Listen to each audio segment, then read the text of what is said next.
2014 साली अजित पवारांनी केलेल्या एका वक्तव्याच्या विरोधात माजी आयपीएस अधिकारी सुरेश खोपडे सर यांनी थेट कोर्टामध्ये धाव घेतलेली आहे आणि आता अजित पवारांच्या अडचणीत कुठेतरी वाढताना दिसतायत।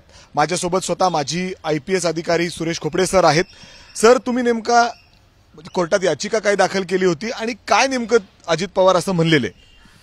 2014 साली मी बारामती लोकसभेची निवडणूक लढवत होतो।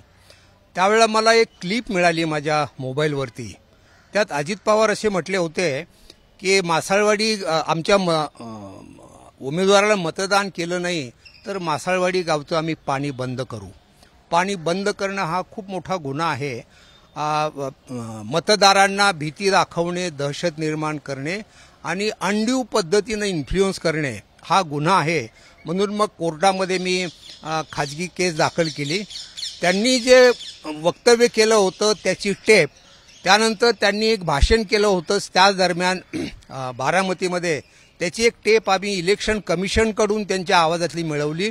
ती फॉरेन्सिक लॅबोरेटरी मुंबईला पाठवली आणि फॉरेन्सिक लॅबोरेटरीचा रिपोर्ट आम्हाला मिळाला की दोन्ही सीडीमधील आवाज हा अजित पवार यांचाच आहे। ही सीडी मग कोर्टाने ऐकली, साक्षीदारही घेतले। मधल्या काळात तपासामध्ये म्हणजे निर्णयामध्ये दिरंगाई झाली, परंतु मग कोर्टाची खात्री पटल्यानंतर त्यांनी अजित पवार यांना 16/12 म्हणजे 16 डिसेंबरला कोर्टामध्ये हजर राहण्याबद्दलचा आदेश दिलेला आहे, ज्याला इश्यू प्रोसेस समन्स बजावलाय। समन्स बजावलेला आहे। समन्सचा हुकूम झालेला आहे आणि ते हजर जर नाही झाले तर पुन्हा बेलेबल वॉरंट, नंतर नॉन बेलेबल वगैरे ते प्रोसिजर होईल। त्याबद्दल आपले वकीलचं सध्या स्टेटस काय आहे? माझ्या हातामध्ये ऑर्डर कॉपी आहे। काय नेमकं कोर्टाने सध्या ऑर्डर दिलंय आणि कधी अजित पवारांना हजर राहायचं आणि काय पुढची प्रोसेस काय असणार आहे? ह्याच्यामध्ये जी खासगी फिर्याद दाखल केली होती त्याच्यामध्ये फर्स्ट जी ऑर्डर असते ती कोर्टाला हे ठरवावं लागतं की आरोपी विरुद्ध सबळ पुरावा आहे की नाही। सबळ पुराव्याची पडताळणी केल्यानंतर कोर्ट आरोपीला आदेश करतं की तुम्ही या तारखेला हजर राहा आणि त्याच्या पुढे ती प्रोसेस चालते। तर it is a pre hearing stage. तर ह्या स्टेजला अजित पवार यांना 16 डिसेंबर 2024 रोजी व्यक्तिशः हजर राहावं लागणार आहे। त्यांना वेळेवर भविष्यामध्ये हजर राहण्यासाठी जामीनदार द्यावा लागणार आहे आणि त्यांच्यापुढे बारामती प्रथम वर्ग न्याय दंडाधिकारी साहेब यांच्यापुढे 171 प्रमाणे केस चालणार आहे। अजित पवार जर त्या कोर्टामध्ये उभे राहिले नाहीत तर मग काय होऊ शकतं पुढे? म्हणजे त्यांना स्वतः यावं लागणार आहे? हो, आता त्यांच्या विरुद्ध ह्या मेहरबान कोर्टाने जे समन्स इश्यू केलेलं आहे त्यात सुरुवातीला त्यांना कोर्टामध्ये हजर राहण्याचे आदेश दिलेले। आता भविष्यात ते जर त्या समन्सप्रमाणे जर कोर्टामध्ये हजर राहण्यात असफल झालं तर त्यांना त्यांच्या विरुद्ध बेलेबल वॉरंट आणि त्याच्यानंतर नॉन बेलेबल वॉरंट अटकेचे आदेश पण कोर्ट देऊ शकतं।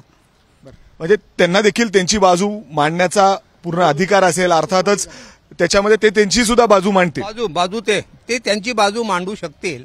ते अगदी अपीलमध्ये देखील जाऊ शकेल, परंतु आमच्याकडे सबळ पुरावा आहे आणि आम्ही अगदी सुप्रीम कोर्टापर्यंत जाऊन ही केस लॉजिकल एंडला घेऊन जाणार आहोत। याच्यामध्ये फ्री आणि फेअर इलेक्शन्स झाल्या पाहिजेत हा हेतू आहे।